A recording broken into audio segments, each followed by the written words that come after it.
We built a really cool system that allows you to put in a binary and perform the difficult and tedious work of reverse engineering it to discover what is it that this binary does. And the core feature I think we delivered there that was awesome was the summary of a binary.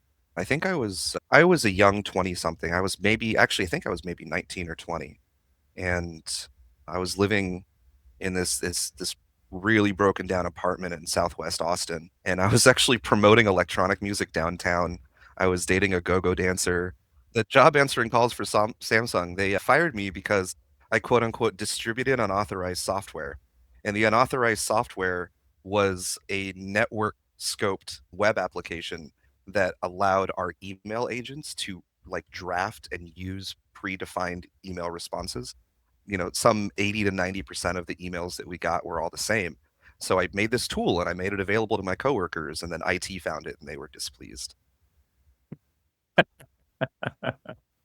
Just having someone around who identifies, who recognizes, what you bring to the table and is willing to say it out loud, I think can be the first moment that a lot of people realize that there's real opportunity in front of them. But I started building my own sort of labs and breaking into systems to understand how they work. And that was really the moment that I went from being someone who was enthusiastic and excited about cybersecurity to being somebody who did it every day for the rest of my career and every day since. So I've always been a self-taught engineer. I've always been somebody who like actively goes out and seeks new knowledge, right? Mm. New domains, new challenges. And I think that my path is probably very similar to other people, but also very different from others. Software engineering in Silicon Valley at the time was this like kind of opulent experience where the entire industry was flooded with money all the time, and they were constantly looking for new talent, and they were offering ridiculous perks and incentives, and everyone had a nap room, right? I think honestly, for me, it comes down to a single moment.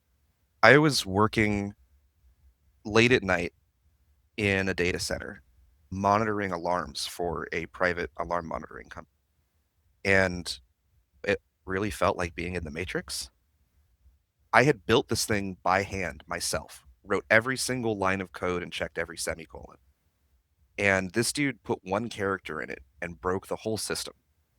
And that to me felt like magic.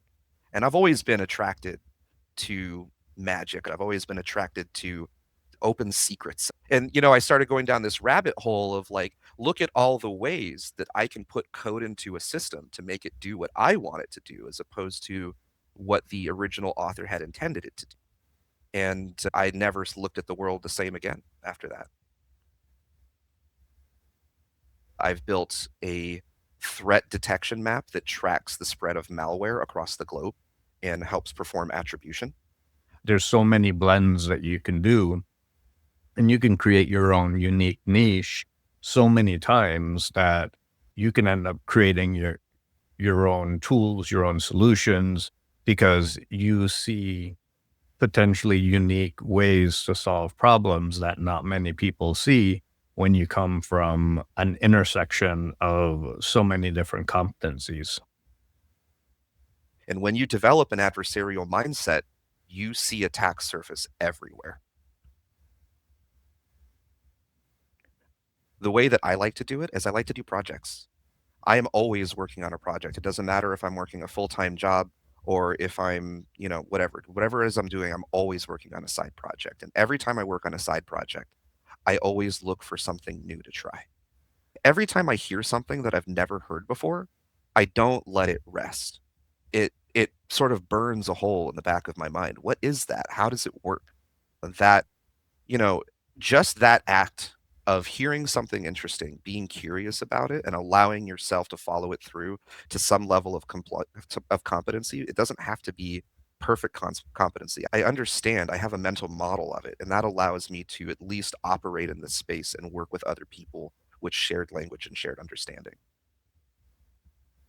A hammer is a tool, and Hmm. a hammer can build you a home, or it can be a murder weapon. And True. I think the same is true of any new technology. Any time in history that a new transformative technology has been introduced,